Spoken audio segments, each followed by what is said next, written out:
먼저 그 야고보서는 구약에 잠언하고 좀 이렇게 견주어 볼 수 있는 그러한 신약의 책이라고 할 수 있는데, 간단하게 말하면은 그 야고보서는 신약의 잠언이라고 할 수 있겠어요. 신약의 잠언. 그래서 지혜에 대한 대단히 깊은 내용이 있고, 특별히 이제 하늘의 지혜가 이제 야고보서에서 나오는 상당히 중요한 내용이고요. 그리고 2장에서 이제 우리가 말한 것처럼 참된 믿음이 있으면 행함이 있다라는 것으로 그렇게 그 정리가 되고요. 그리고 믿음이라는 것은 이제 로마서나 다른 모든 신약 성경과 볼 때는 바로 예수 그리스도와 연합하는 그런 것이 이제 믿음이라는 그런 그 은혜의 채널이 되겠습니다. 그래서 믿음은 예수 그리스도와 참 하나님이시면서 참 사람인 예수님과 함께 연합되어지는 것이고, 이러한 연합 가운데 이제 성령의 그러한 역사가 있을 것이고요. 그리고 이 믿는 신자는 예수 그리스도와 연합되면서 동시에 그 그리스도 안에서 하나님과 연합이 되도록됩니다. 그래서 성경적인 표현은 이제 교통이라고 이렇게 말을 합니다. 그래서 하나님과 교통하는 그러한 영생을 하나님과 및 하나님의 아들을 아는 것, 즉 교통하는 것, 그것이 영생인데, 영생의 단계를 이제 누리게 되는 그런 상태가 되겠는데요. 근데 이 믿는 사람이 이제 하나님과 그리스도 안에서, 그렇죠, 중보자 되시는 그리스도 안에서 교통하게 될 때에 하나님께로부터 모든 하늘의 선한 것들이 이제 믿는 사람들에게 임하게 되는데, 그 중에 이제 가장 놀랍게 임하는 것이 바로 지혜라고 이제 알려주고 있어요. 물론 이 지혜가 오는 실질적인 그 어떤 그 역사의 주인공은 이 성령께서 지혜를 주시는 것이죠. 그래서 이 하늘의 지혜가 임하게 되면, 이 하늘의 지혜가 이 믿음 가운데 믿는 사람에게 임하게 되면, 그 하늘의 지혜는 먼저 마음을 주관하고 인도합니다. 성령의 역사겠죠. 지혜로 나타나는 성령의 역사. 그래서 이 마음이 순결하고 그리고 관용하고 거룩하고, 근데 그 마음과 함께 이제 무엇이냐면 혀가 특별히 굉장히 긴밀하게 연결돼서 활동을 하게 돼 있어요. 그래서 저도 지금 제 마음과 혀가 지금 연결돼서 표현이 되고 있는데, 바로 이 혀가 이 믿음으로 말미암아 마음이 하늘의 지혜를 받아서 혀가 다스려질 때 굉장히 그 엄청난 그런 열매들이 그의 온몸을 어거하면서 온전함을 향하여 나아간다 볼 수 있겠어요. 온전함이라는 것은 이제 다른 말로 하면 이제 거룩함, 성화라고 볼 수가 있겠고요. 그리고 이러한 온전함과 함께 우리에게 나타나는 것은 그 여전히 그 행함에 점점 깊이 있는, 또 넓어지는 그러한 결과들로서 의의 열매들이, 사랑의 열매들이, 이런 것들이 이제 우리의 삶 가운데 차고 넘치게 되어지는 그러한 그림이겠습니다. 이것이 이제 야고보서에서 우리가 대충 그 신학적인 개념을 가지고서 볼 수 있는 그런 그림인데요. 그러므로 이제 믿음이 가장 소중하고, 그러나 참 믿음일 때는 이러한 지혜로 말미암는, 즉 하나님과 교통함으로 인한 지혜를 받게 되면서 지혜로 말미암는 마음의 변화와 그 마음의 변화 혀로 나타나게 되고, 혀가 온전하여질 때 혀가 그의 삶을 전체로 나타나게 되면서 끝없는 그러한 이러한 열매도 맺혀지는 걸 보게 됩니다. 그래서 이 참된 바른 교훈, 즉 복음의 진리는 우리에게 지혜를 준다. 어떤 신학적인 표현으로는 이제 성령 안에서 하늘의 가장 좋은 것들을 우리에게 준다고 볼 수 있고, 또 이것은 다르게 얘기하면 예수 그리스도를 믿는 믿음은, 그렇죠, 우리에게 지혜를 주고, 그 지혜는 아까 말씀드린 것처럼 마음과 혀를 주관함으로 말미암아 행함에 있어서 온전한 그런 행함으로 이어지는 그러한 이제 성품과 행함이 되는 것이죠. 거룩함과 성품과 행함 같은 것들이 되고, 이러한 그 예수 그리스도를 믿을 때 바로 성령께서 역사하시는데, 성령께서 우리의 마음을 주관하시고, 그 마음은 혀로 그것이 표현됨으로 말미암아 우리에게 온전케 되어지는 그러한 역사가 나타나는데, 이 모든 것들이 이제 복음의 능력이라 하겠어요. 그래서 이 복음을 알아가고 복음의 능력을 우리들이 나타내게 된다면 가장 이제 크게 나타나는 것이 이제 성경은 지금 야고보서는 혀라고 말을 하고 있어요. 혀. 그리고 실질적으로 혀는 말 한마디에 사람을 살리기도 하고 그렇죠. 그리고 하나님의 엄중함을 보여주기도 하는 그러한 대단히 중요한 부분이고 이건 단지 그냥 어떤 인간적인 너 칭찬을 해주고 뭐 꾸중해주고 이런 개념이 아니라 지금 성경에서는 바로 이런 믿음이라는 그런 문맥 속에서 이 어마어마한 문맥 속에서 인간의 혀에 대한 내용들이 지금 설명이 되는 것이라 보면 되겠습니다. 그래서 이러한 그 내용들로 여러분들이 일단 개념을 잡으시고 야고보서를 이해한다면 성경 전체 속에서 복음 안에서 자연스러운 그런 그림이 되겠어요. 먼저 야고보서 3장 1절과 2절을 여러분이 한번 읽어보겠습니다. 시작.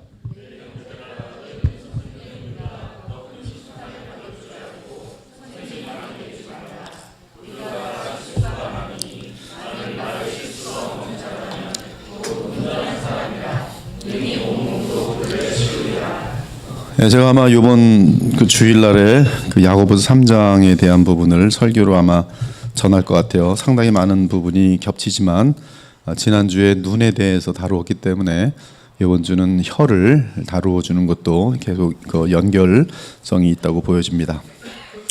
근데 1절에 보면 내 형제들아 너희는 선생된 우리가 더 큰 심판을 받을 줄 알고 선생이 많이 되지 말라. 여기 보면 선생이 디다스칼로이라고 돼 있어요. 디다스칼로이. 이거 6570을 보면 디다스칼로스 그 프라이버그 그 이제 딕셔너리에 나오는 내용인데요. 이 그 성경의 그 어떤 그 성경 원어 사전의 정의에 의하면은 이 디다스칼로스는 거기 보면 랍비라고 돼 있어요. 랍비. 즉 구약의 그 이 랍비에 해당되는 말로서 스승, 선생, 내가 전적으로 믿고 의지하며 본받는 대상 이런 개념이에요. 그래서 선생은 말로만 선생님 하는 게 아니라 사실은 이 구약의 개념은 나의 모든 것을 그가 나보다 높고 가르침에 내가 전폭적으로 지금 따르는 것을 말합니다. 그래서 예수님과 제자들의 관계가 바로 이 선생과 제자의 관계로 볼 수가 있겠어요.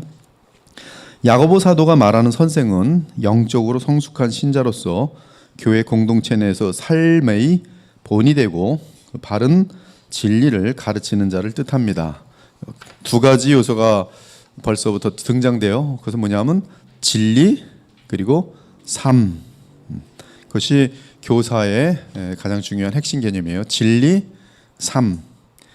더 큰 심판, 여기 더 큰 심판은 야고보 사도는 자신을 포함한 선생들이 더 엄중한 심판을 받게 될 것을 경고합니다. 여기서 심판, 헬라어 크리마는 재판을 통하여 내리는 형벌을 의미합니다. 선생들이 받을 더 큰 심판은 복음을 전하고 가르치는 일이 얼마나 엄중한 일인지를 알려줍니다.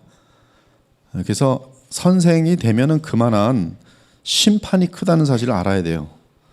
선생 되지 말아야 될 사람이 선생이 돼버리면은 그 본인도 망할 뿐만 아니라 그에게 배우는 사람 다 망하고요.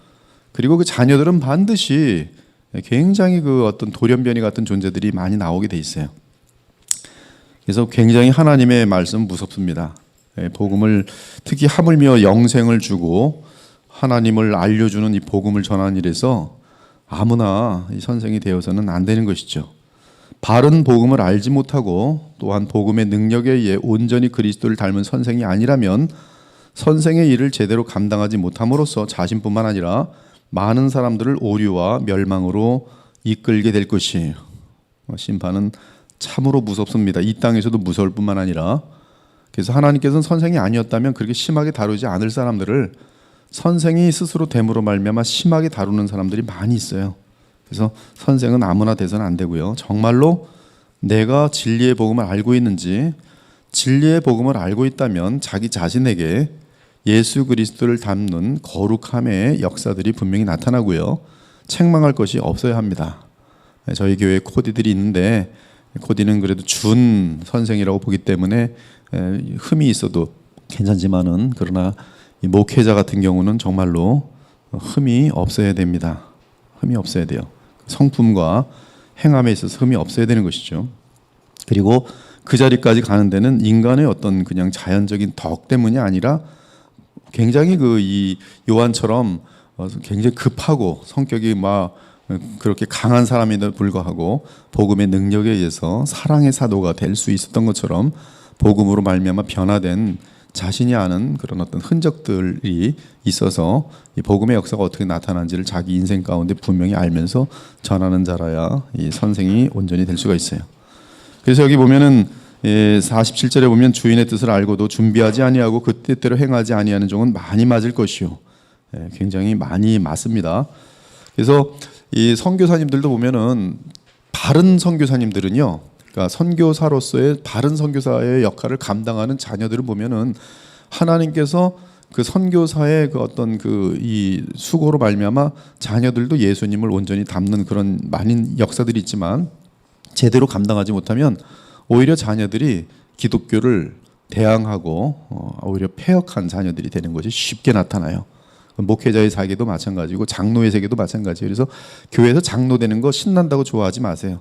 장로가 되면 모든 사람들은 장로만 얘기하는 게 아니라 장로의 자녀들은 또 어떠한지 항상 이 도마 위에 올려가서 평을 할 수밖에 없는 것이 그것이 선생의 위치이기 때문에 굉장히 만만치가 않은 것입니다. 그래서 더 많은 구설수에 올라갈 수밖에 없는 거고 조금만 흠이 생겨도 그냥 큰 문제로 다가오는 것이 선생의 위치인 것이 그러니 얼마나 그 흠이 없어야 되고 또 항상 깨어 있어야 되고 이 사도 야고보는 이런 경고를 통해서 주의 교회는 아무나 선생으로 세우지 말 것과 또한 되지 않으면서도 스스로 착각하여 선생이 되고자 하는 자들을 경고하고 있지요. 예수께서 대답하여 이르시되 심은 것마다 내 하늘 아버지께서 심으시지 않은 것은 뽑힐 것이니 그냥 두라. 그들은 맹인이 되어 맹인을 인도하는 자로다. 만일 맹인이 맹인을 인도하면 둘이 다 구덩이에 빠지리라 하시더라. 이 어떤 세대나 다른 사람들을 가르치고자 하고 그들 위해서 주장하고자 하는 욕구로 인하여 선생이 되려는 자들이 많았습니다. 그러나 참교회의 선생은 반드시 바른 교훈을 정확하고 바르게 알아 제대로 가르칠 수 있어야 하고요. 그래서 가르치지 못하면 설명을 하라 그러는데 복음을 설명하지 못하면 어떻게 복음을 가르치겠어요? 당신이 어떻게 거룩하여지는지 그 원리를 얘기하라는데 그 얘기를 하지 못하면 어떻게 제가 오늘도 어떤 분하고 대화를 하는데 로마서를 모르는데 무슨 어떻게 거룩하여지는 법을 알겠어요. 로마서를 모르고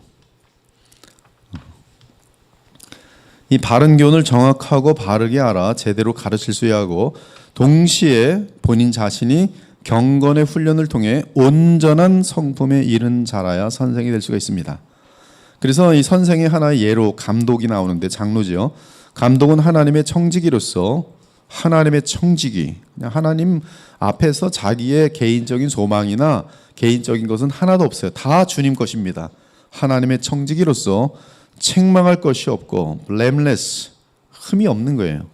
제 고집대로 하지 아니하며 급히 분내지 아니하며 술을 즐기지 아니하며 구타하지 아니하며 더러운 이득을 탐하지 아니하며 오직 나그네를 대접하며 선행을 좋아하며 신중하며 의로우며 거룩하며 절제하며 믿분 말씀의 가르침을 그대로 지켜야 하리니.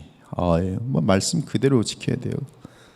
이는 능히 바른 교훈으로 권면하고 지키면서 권면할 때 그 권면이 효력 있는 것이지 자기는 지키지 않은데 아들아 너 이렇게 하라 그러면 아들이 뭐라 그래요? 아버지나 제대로 해. 그렇죠. 목사가 제대로 안 하면서 여러분 이렇게 하십시오 그러면 너나 제대로 해. 안 되는 거예요. 그러니까 말씀을 그대로 지키고 그리고 권면하는 것이죠. 바른 교훈으로 권면하고 그리고 심지어 거슬르는 자들에게는 책망할 수가 있는 것이 이게 선생의 위치입니다. 디모데전서 5장 17절을 보면 잘 다스린 장로들은 배나 존경할 자로 알되 말씀과 가르침에 수고하는 이들에게는 더욱 그리할 것이니라. 말씀과 가르침에 수고하는 이들에게는 배가 아니라 훨씬 더 존경을 해야 되는데 그 이유는 그들에게는 말씀에 대한 깊은 체험적인 그런 지식과 정확한 하나님 말씀에 대한 분별력을 갖고 있을 뿐더러 그 아는 지식에 의하여 자신의 삶이 변화되었기 때문에 장로들에게 해당되는 모든 성품적인 것들이 만족되어 있는 것이죠. 그러니까 그들은 장로들이 요구하는 그런 모든 장로들에게 요구되는 성품적인 요구가 만족되는 것 플러스 그 위에 있는 것이에요. 그래서 그 원칙, 복음의 능력에 따라서 그것이 삶의 항상 경건의 훈련을 통해서 오랜 기간 동안 경건의 훈련을 통해서 그러한 고지에 이르러서 사람들을 이렇게 해야지만이 변화될 수 있다고 알려주고 자기의 삶을 통해서 알려주고 책망하고 권면할 수 있을 때 그를 통해서 많은 사람들이 변화가 나타나는 것이죠. 그러니까 이러한 이 선생의 자격은 지금 이 장로에게 요구되어지는 그런 성품적인 온전함과 플러스 뭐예요? 가르치는, 철저하게 바르게 가르치는 거예요. 교회가 남겨놓은 정통적인 가르침들이 얼마나 소중한지 몰라요. 그것은 공교의 역사며 성령의 역사입니다. 그래서 그런 것들에 대한 정확한 이해와 함께 그것을 자신의 삶에 실현해 보면서 정말 성령이 역사하시고 하나님의 주권적인 역사를 보면서 마음껏 자신 있게, 왜냐하면 자기가 아니까 그것을 전하는 것이 바로 이 선생이죠. 20절 보면, 디모데서 5장 20절 보면 범죄한 자들을 모든 사람 앞에서 꾸짖어 나머지 사람들로 두려워하게 하라. 22절 아무나 선생을 세우지 말라. 아무에게나 경솔히 안수하지 말고, 아무나 선생 세워서는 안 됩니다. 기독교의 타락은 아무나 선생 세우는 거예요. 뭐 신학교 나오면 목사가 되는 거예요. 신학교 나온다고 성품 하나도 안 바뀝니다.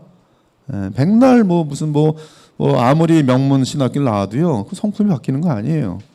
그 거기서 배우는 복음을 가지고 자신에게 적용하면서 자신을 정말 비우고 예수님을 닮고자 하고 하나님의 영광을 추구하면서 성품이 변화되면서 그렇게 이런 그런 어떤 바른 복음을 배우는 특징은 있지만, 어떤 거는 바른 복음이라 할 때는 머릿속에 남아있는 경우는 삶은 이기적이고 거짓말 잘하고 남 등쳐먹을 수도 있는 것이에요. 그래서 그런 것들은 지금 이 위험한 것이고, 그러나 이제 한국 같은 경우는 그냥 무전 완전히 뭐 아내를 두들겨 패는데 신학교 나온 목사가 돼요. 그럼 그 목사는 아내를 두들겨 패는 목사예요. 근데도 설교는 다 하는 거예요.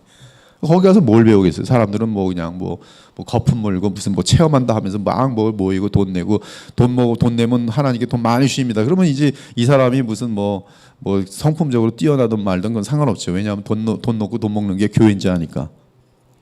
그리고 이제 뭐 병 낫고 싶으니까 병 낫게 해주면은 그 신유의 은사가 나타난다 해서 그냥 그러면 되니까 목사가 무슨 뭐 간통을 하던 돈을 띄어먹던 상관도 없는 거예요. 이제로 그 경우가 그런 거 아니겠어요? 뭐 별게 다 드러나도 무너지지가 않아요.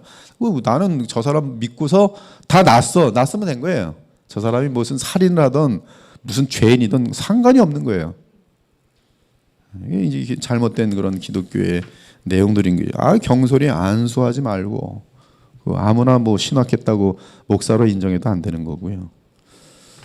우리가 다 실수가 많으니 만일 말에 실수가 없는 자라면 곧 온전한 사람이라 능히 온몸도 굴레 씌우리라. 지금 야고보는 지혜서입니다. 하늘의 지혜서입니다.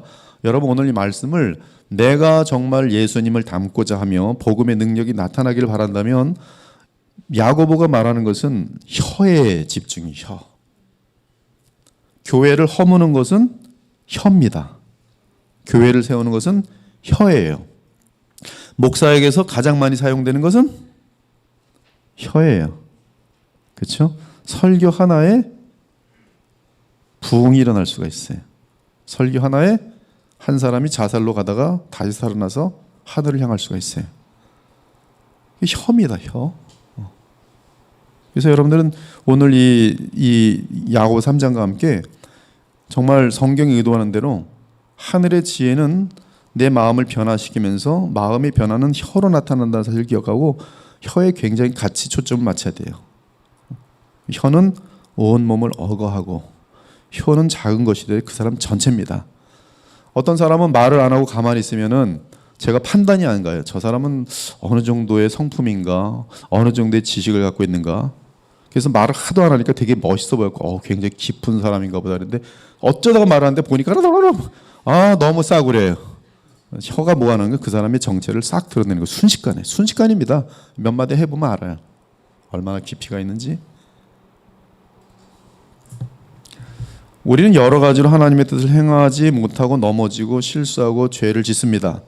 어떤 사람이든 말에 실수가 없을 가능성은 거의 희박합니다. 하지만 복음의 능력으로 영적으로 성숙하여지면서 말의 실수를 줄이거나 혹은 말의 실수가 거의 없게 된다면 그 신자는 선생으로서 충분한 자격이 있어요. 이는 말의 실수가 없다는 것은 경건의 훈련을 통해 온전한 사람이 되었음을 의미하기 때문입니다. 어떤 사람은 말의 실수를 하지 않으라고 말을 안 해요. 그 사람 정말 힘들게 합니다. 집에서도 사람마다도 왜 만나는 거예요? 말도 안 할 거면서. 그건 답이 아니죠. 왜 말을 안 해요? 말 실수하기 싫어서 말 안 해요. 이거는 굉장히 힘든 거예요. 그런 의미가 아니죠. 이 경건의 훈련은 그 훈련 분량이 뭐로 표현돼요? 말로 표현돼요. 말로. 말에 의해서 그 사람은 선생에 자기 있는지 없는지가 인격이 다 나타나기 때문에 누구든지 스스로 경건하다 생각하며 자기 혀를 제갈 물리지 아니하면 그 경건은 가짜예요. 즉 경건의 훈련이 성경이 말하는 경건의 훈련이 되어지면 어디서부터 변한다? 혀부터 변해요. 혀. 망령되고 허탄한 신화를 버리고 경건에 이르도록 내 자신을 연단하라. 육체의 연단은 약간의 유익이 있으나 경건은 범사 유익하니 금생과 내생의 약속이 있느니라. 그런데 그 경건의 훈련 가운데 가장 중요한 연결된 것이 혀예요. 즉 혀는 경건을 속일 수가 없어요. 그 사람이 얼마나 경건한지는 혀로 나타나게 돼 있어요. 이 온전한 사람 텔레이오스 아네이르다는데 영적으로 장성한 신령한 성도를 뜻합니다. 그리스도를 닮아 성숙한 상태에 있기 때문에 책망할 것이 없는 사람이, 특히 선생, 온전한 사람, 장성한 사람은 동일한 개념으로서 고난 및 여러 경건의 훈련을 통해 책망할 것이 없을 만큼 영적으로 성숙한 자를 뜻합니다. 야고보서 1장 4절에 보니까 이러한 성숙에 어떻게 이르는가? 인내를 온전히 이루라. 이는 너희를 온전하고 구비하여 조금도 부족함이 없게 하려 함이라. 장로에 대한 말로는 책망할 것이 전혀 없다. 에베소 5장의 말로는 예수 그리스도의 신부로서 흠과 점도 없는 아름다운 그런 형태의 모습이죠. 때가 오래되었으므로 너희가 마땅히 선생이 되었을 때인데, 여기서 선생은 뭐냐 하면 장성한 자예요. 단단한 음식을 먹는 장성한 자예요. 그러나 아직도 그렇게 오랜 신앙생활을 했다면서 아직도 갓난아이구나 이렇게 얘기해요. 갓난아이구나. 멜기세덱에 대한 내용을 이해하지도 못할 뿐더러 또한 이 고린도 3장에 보면 질투와 시기가 여전히 다분하고 다투려고만 하고 아직도 갓난아이로다. 선생이 될 수 없다는 거예요. 근데 선생은 뭐냐면 14절에 보니까 히브리서 5장 14절에 보니까 단단한 음식은 장성한 자의 것이니 그들은 지각을 사용함으로 연단을 받아. 이 연단이 계속적으로 하나님 앞에 하나님의 복음을 실현해 보는 거죠. 시험해 보는 거예요. 어떻게 되나? 주의 말씀이 이렇게 해보라 그래서 해봤어요. 이렇게 되네. 우리 실험해 보잖아요. 연단은 지금 그 고난 속에서 고난에 대해서 억울한 일 가운데서도 계속 주님이 시키는 대로 해보는 거예요. 주님께서 원수를 위하여 기도하라. 내 지금 성질이 막 일어나는데 원수를 위하여 기도하란다. 한번 해봐야지. 원수를 기도해 보는 거예요. 그랬더니 그런 것들이 이제 연단이 되면서 예수님의 마음을 담게 되는 것이죠. 선악을 분별하는 거예요. 무엇이 하나님 뜻이고 무엇이 하나님 뜻이 아닌지 다 구별하는 거예요. 모든 성경은 우리가 이러한 경건의 능력과 어떤 그 온전함이 어떻게 이르느냐 하면 다른 데 아닙니다. 여러분 체험한다고 되는 게 아니에요. 무슨 체험이란 건 제가 말한 것은 무슨 방언이나 무슨 입신이나 이상한 무슨 몸에 일어나는 경련이나 이런 걸 얘기하는데 그런 것에 의해서 되는 게 아니라 이 디모데후서 3장을 보니까 모든 성경은 하나님의 사람으로 온전하게 하며 무엇에 의해 온전해져요? 성경에 의해 온전해요. 성경을 복음이죠. 성령께서 조명하여 주시고 그것이 내 마음속에 여러분 순종하면요. 여러분이 계명을 지키면 하나님께서는 아브라함이 계명을 지킬 때 그것을 벗으로 삼았어요. 예수께서는 요한복음 15장에 보면 14장에 보면은 너희가 내 계명을 지키니 나의 친구라 말해요. 같은 의미예요. 벗이나 친구나. 근데 친구가 되면 무슨 일이 생기냐 하면 예수님께서 자기의 계획과 마음을 알려주세요. 그래서 생각이 깊어져요. 다른 사람들이 알지 못하는 비밀들을 알아요. 이 비밀은 뭐냐면 어떻게 더욱 거룩하여지고 어떻게 더 많은 사람들 주님께로 돌아오게 할 수 있는지에 대한 그러한 마음들을 갖게 되는 순전한 뜻이에요. 제 아내가 제 마음을 알아요. 가만히만 있어도 제가 뭘 원하는지 알아요. 그게 바로 아는 거죠. 친구니까. 주님과 우리가 가까워지면 주님이 원하는 걸 자연스럽게 아는 것이죠. 그것이 우리가 모든 성경에서 얻게 되는 능력이죠. 그리고 그 열매는 모든 선한 일을 행할 능력을 갖추게 함이라. 성경입니다. 성경. 하나님의 사람을 온전케 하고 모든 선한 일을. 믿음이 강한 우리는, 그렇죠? 로마서 15장 믿음이 강한 우리는 선생이죠. 성숙한 자죠. 2절에 보니까 선을 이루고 덕을 세우고. 믿음이 강한 사람은 분명히 선을 이루고 덕을 세웁니다. 또 예수님처럼 자기 유익과 기쁨을 추구하지 않고 하나님의 기쁨과 연약한 자들을 세우는 그런 일을 하게 되겠죠. 야고보는 말로 행하는 범죄는 누구든지 쉽게 범할 수 있는 것이기 때문에 말을 잘 통제하여 실수를 범하지 않는 사람은 성숙되고 온전한 사람임을 강조하며 더불어 언어 생활을 조심할 것을 권고합니다. 특히 영적인 지도자의 말은 바른 교훈과 맞물려 있습니다. 또한 거룩과 사랑의 심령에서 나오는 말이어야 합니다. 이는 바른 교훈을 말하지 못하고 또한 경건한 심령에서 나오는 말을 하지 못하면 아직 영적으로 성장하지 못한 신자이며 허물이 많다는 뜻이. 이 비밀은 너희 안에 계신 그리스도니 곧 영광의 소망이라. 이 골로새 1장을 보면은 선생의 역할이 뭔지가 나옵니다. 그것은 28절과 29절이에요. 선생의 역할은 뭐냐면 그리스도 안에서 완전한 자로 세우는 거예요. 누구? 신자들을, 믿음의 사람들을 계속 그리스도 안에서 가르쳐서 온전한 사람이 되게 만드는 것이. 29절 이를 위하여, 선생의 역할을 감당하기 위하여 나도 내 속에서 능력으로 역사하신 이의 역사를 따라 힘을 다하여 수고하느라. 제가 이제 뭐 우리 임 집사님이 저 정도 성장했으니까 골프나 치러 다니고 옛날 저도 당구 되게 많이 쳤거든요. 이제 슬슬 당구를 한번 치러 다니까 이러면 이제 다 망하는 거죠. 다 죄성이 다시 다 드러나고. 근데 계속적으로 지금 복음으로 달려가면서 끌고 가야지. 이끌고 가야지. 더 온전해지고 더 온전한 사람들로 만드는 것이 바로 선생의 역할이에요. 능히 온몸도 굴레 세우리라. 온몸을 다스리며 절제할 수 있음을 뜻합니다. 야고보서 1장 26절은 경건을 자기 혀를 제갈 물리는 것과 연결시키고요. 3장에서는 말의 실수가 없는 것과 온몸을 굴레 씌우는 것을 연결시키고 있어요. 말의 실수가 없는 자는 이미 모든 면에서 그 하늘의 지혜를 얻어서 삶 전체를 지금 하나님의 뜻대로 지금 다스리고 관리하고 있다는 것이. 그러므로 이 말을 다스릴 수 있는 능력은 엄청난 것입니다. 엄청난 경건의 훈련이 되어 있는 사람이고 그 말을 다스릴 수 있는 것으로 인해서 그 사람에게 쓸데없는 다툼 같은 게 생기지 않아요. 부부도 말을 다스릴 수 있는 사람 한 사람 있으면 싸움이 절대 일어나지 않아요. 야고보 사도는 영적 지도자는 물론 삶 가운데서 죄를 이겨야 하는 모든 신자들에게 경건의 훈련을 통해 말에 실수하지 않을 것을 도전합니다. 이는 모든 삶에 있어서 절제로 나타날 것이며 주의 거룩한 공동체를 향해 해를 끼치는 것이 아니라 오히려 든든히 세우는 삶으로 변화될 것이에요. 3절부터 6절 여러분 읽습니다. 시작.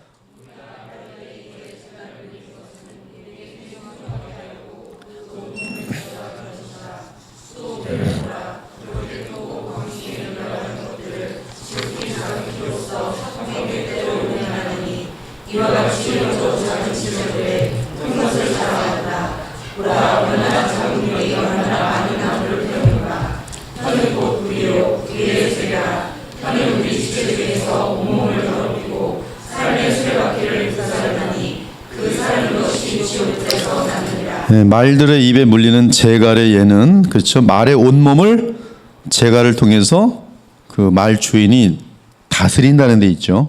꼼짝 못합니다.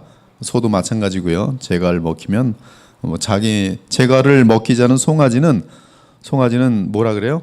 뿔난 뭐라 그래요? 하여튼 송아지가 뿔난 망아지 같다고요? 그건 좀 그렇고 하여튼 송아지가 제 멋대로 뛰어다닌단 말이에요. 그러나 제갈 딱 물리면 콧뚜레를 하고 제갈 물리면 꼼짝 못해요. 말들도 마찬가지고. 근데 이 제갈이란 건 조그맣죠. 즉 제갈이 말의 입에 채워짐으로 말이 사람에 의해 통제되죠. 야고보는 혀를 다스리면 온몸이 다스려지니.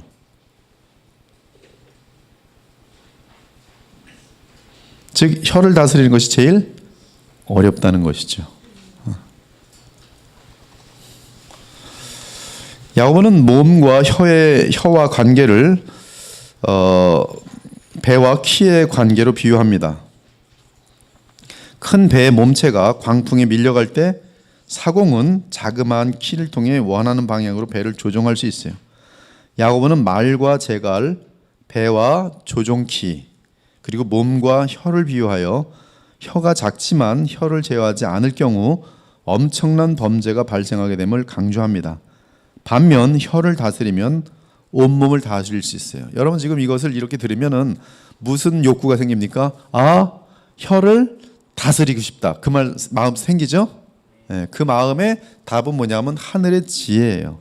근데 하늘의 지혜를 어떻게 얻는가? 믿음이에요. 다시 1장으로 돌아가면 의심하지 말고 마음을 주님께 다 던지고 주님께 구하면 뭘 줘요? 하늘의 지혜를 주세요. 내 마음에. 그러면 뭐가 다스려져요? 혀가 다스려져요. 정확하게 지금 복음적인 답을 다 주고 있는 것이. 그리고 혀가 다스려지면 그 사람은 온전한 사람이에요. 평화의 도구가 돼요. 그 사람이 있는 곳에는 지혜가 넘쳐서 둘이 싸우다가도 이 사람의 지혜 때문에 사이가 좋아져요. 이 지혜로운 사람의 권면 때문에 이 지혜가 없으면 이혼했던 사람이 아주 신혼의 단꿈을 계속 이어가는 아름다운 가정이 될 수 있어요. 이 지혜로운 사람이 없었으면 교회가 지금 산산조각이 나서 완전히 무너졌을 텐데 지혜로운 그 사람 때문에 말 때문에 교회가 무너지지가 않아요. 엄청난 거죠. 엄청난 거예요. 이 재갈과 키가 그 자체의 왜소함에도 불구하고 말의 온몸과 배의 진로를 좌우하듯이 우리의 혀 역시 비록 크기는 작을지라도 그 역할은 매우 큽니다. 혀는 온몸 즉 인생 전체에 영향을 끼치는 엄청난 힘과 거대한 능력을 가지고 있어요. 보라, 얼마나 작은 불이 얼마나 많은 나무를 태우는가. 야고보는 작은 불씨에 의해 큰 살림이 불에 타서 파괴되는 것을 예로 들면서 불씨와 같은 혀의 잠재력인 파괴력에 대해 경종을 울리고 있습니다. 혀는 곧 불의의 세계요, 불의요 불의의 세계라. 혀는 우리 지체 중에서, 이 원어로 보면 혀는 우리 지체 중에서 무슨 일을 하고 있다고 이렇게 돼 있어요. 헤이 글로사 카시스타타이 엔토이스 멜레신 헤이몬, 우리의 지체 가운데서 이러이러한 일을 하고 있다라고 되는데 분사형 동사들이 뒤에 쭉 연결됩니다. 그래서 분사형 동사가 묘사하고 있는지를 하면서 우리 지체 가운데 있다. 그래서 혀는 우리 지체 가운데 무슨 일을 하고 있는지가 지금 3장 6절에 잘 나옵니다. 근데 이 6절에는 세 개의 분사가 있어요. 분사라는 것은 while, 어떤 진행형이거든요. 계속 진행되는 거예요. 두 개의 능동분사와 한 개의 수동분사가 있는데요. 혀와 관련한 것은 두 개의 능동분사가 있습니다. 첫 번째 능동분사는 뭐냐면 계속 더럽힌다. 우리의 생각, 우리의 모든 것을 계속 더럽혀요. 혀가.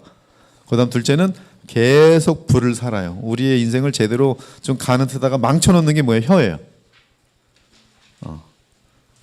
좀 서로 사랑하게 잘 그 원만한 가정이 설득하는데 오르르 무너뜨린 게 혀예요.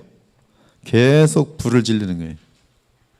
그래서 그 삶이 이 혀에 의해서 두 가지가 능동적으로 계속 진행되면서 그의 인생은 지옥불에 타요. 지옥불에 타요. 인생이 너무나 고달프고 맨날 이렇게 고통스럽고 뭐 잘해가지고 고통스러면 뭐 복음을 위해서 고통스러면 그건 영광이죠. 근데 그게 아니라 죄 때문에 왜 이렇게 뭐가 안 되고 어리석음 때문에 하는 일마다 그냥 너무 힘들어서 인생이 날마다 그냥 눈물 콧물 쪽쪽 빼는, 감사는 없고 기쁨도 없고 지옥불에서 나는, 왜? 혀로 그냥 다 태워버린 거예요. 다 쌓아놨다가 혀로 휙 날려보내고 혀로 더럽히고 태워버리고 그리고 지옥불에서 나는 불에 타는 거예요. 참 비참하죠. 그래서 삶의 수레바퀴, 삶의 여정, 삶 전체를 불에 타게 만드는 것이, 이 참 믿음으로 행하지 않는 혀는 오직 불의의 세계에서 불씨를 붙이는 역할을 할 뿐입니다. 부패한 마음에서 흘러나오는 것을 내뿜는 혀는 우리의 온몸을 더럽히고 삶의 여정을 불로 태워버려요. 이때 그 삶의 여정을 태우는 불은 놀랍게도 지옥에서 올라온 불입니다. 즉 지옥불이 혀를 통해 사람의 삶을 태워버려요. 그러한 삶은 죽음 이후에 지옥불에 영원히 거하게 될 것이, 이 땅에서도 지옥과 같은 삶을 사는 거 왜 그런가 쫓아가면 혀예요. 더러운 말을 하고 아주 그냥 저주스러운 말을 하고 그냥 언행 폭언을 하고 언행폭언 한마디에 지옥 됩니다. 집은. 그렇죠? 더럽히고 불에 태워버리고 지난 한 10년 동안 잘 사는데 하루아침에 말로 다 그냥 재료로 만들 수 있어요. 정말 불입니다. 불. 지옥불. 여기 보면 지옥이라는 단어가 나오는데 겐네스, 겐나, 겐나. 이 원어 발음은 겐나인데요. 후포테이스, 지옥불인데요. 겐나스, 겐나. 영어로는 게헨나라고 읽어요. 이 게헨나는 쓰레기 소각장입니다. 죽은 시체를 태우는 불이에요. 이 불은 다 태워버려요. 아무것도 있게 하지 않습니다. 근데 불신자를 영원토록 형벌하는 지옥이 게헨나예요. 게헨나. 이 지옥을 뜻하는 헬라어 게헨나는 흰놈의 골짜기를 지칭하는 히브리어 게헨놈에서 유래한 표현입니다. 게흰놈은 예루살렘 정남방의 쓰레기 소각장으로 계속 타고 있는 쓰레기불로 말미암아 냄새 또 여러 가지 더러움 이 마지막 날의 심판의 장소로 비유됩니다. 그것은 뭐 예루살렘 전체 쓰레기를 거기다 계속 태우고 있기 때문에 이 게헨나예요. 게흰놈, 흰놈의 골짜기죠. 흰놈 골짜기에서 이 보면 몰렉 같은 거는 뭐 이제 자기 자녀들을 불에 태우는 무서운 일들인데요. 야곱은 이 표현을 통해서 혀의 악한 힘을 제어하는 데 실패하면 급기야 완전한 파멸에 이를 것을 경고하고 있어요. 혀에 의해 사람이 파멸할 수밖에 없는 것은 그 마음이 거듭남이 없이 교만과 악으로 가득하기 때문에 그래요. 그래서 성경은 이제 야고보도 마찬가지인데요. 혀와 마음을 연결시킵니다. 마음. 그래서 이 로마서 3장에 보면은 인간의 부패, 하나님의 진노, 거룩한 진노 아래 있는 인간을 알려주는데 그 인간의 진노 아래 있는 하나님의 진노 아래 있는 인간의 어떤 특징이 보면은 13절부터 보면은 목구멍, 그 혀, 그 입술, 그 입 굉장히 반복되고 있어요. 근데 얼마나 무섭나 보세요. 목구멍은 열린 무덤이요. 여러분 열린 무덤 지나가면 무서워. 해골이 있고 열린 무덤. 우리의 목구멍 여기서 나오는 곳이 하는데 여기 해골이 다 보이는 거예요. 여러분이 그 말할 때 목구멍을 딱 보면 거기서 해골이 보이는 거예요. 그 혀로는 속임을 일삼며 그 입술에는 독사의 독이 있고. 그러니 이 혀로 얼마나 많은 사람들을 죽이며 또 가정을 파괴하며 교회를 파괴하며 사회를 파괴하겠어요. 다 혀예요. 독사의 독. 그 입에는 저주와 악독이 가득하고 하나님을 두려워함이 없는 것이지. 이 하나님의 진노 아래 있는 온 인류의 주된 악은 혀로 인한 것이며 그것은 하나님과 원수된 마음에서 비롯됩니다. 나는 너희에게 이르노니 형제에게 미련한 놈이라 하는 자는 지옥불에 들어가게 되리라. 이 말은 마음속에 있는 악독과 속임과 이런 것들이 표현될 그들은 지옥불에 들어가는 것이지. 자, 7절부터 12절 시작.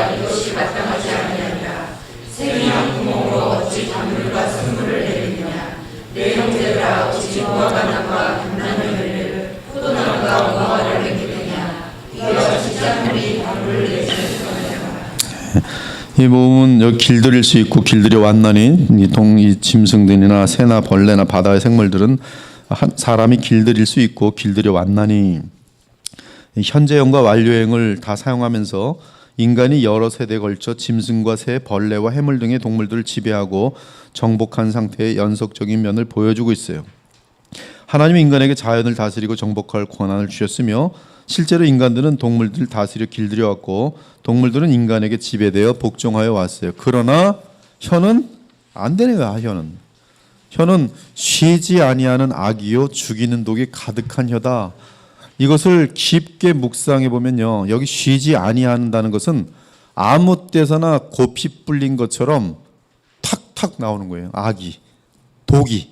아유, 지나가는데 독이 탁 튀어봐요. 그럼 독이 튀면 그냥 얼굴 다 타버리고 어디 잘못 만지면 다 썩어버리고.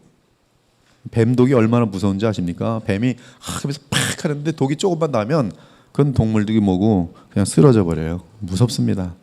근데 이 지금 혀라는 것이 아무데나 독을 여러분, 그래서 이 더러운 혀, 독이 담긴 혀 굉장히 조심해야 되는 거예요. 수근거림이라는 것은 그 독이 그냥 막 날아다니는 거거든요. 혀를 통한 독. 무서운 거예요. 그래서 쉬지 않다는 것은 곧비 풀린 제멋대로 고정되지 않은 아무렇게나 그냥 막 독을 막 뿜어대는 것이죠.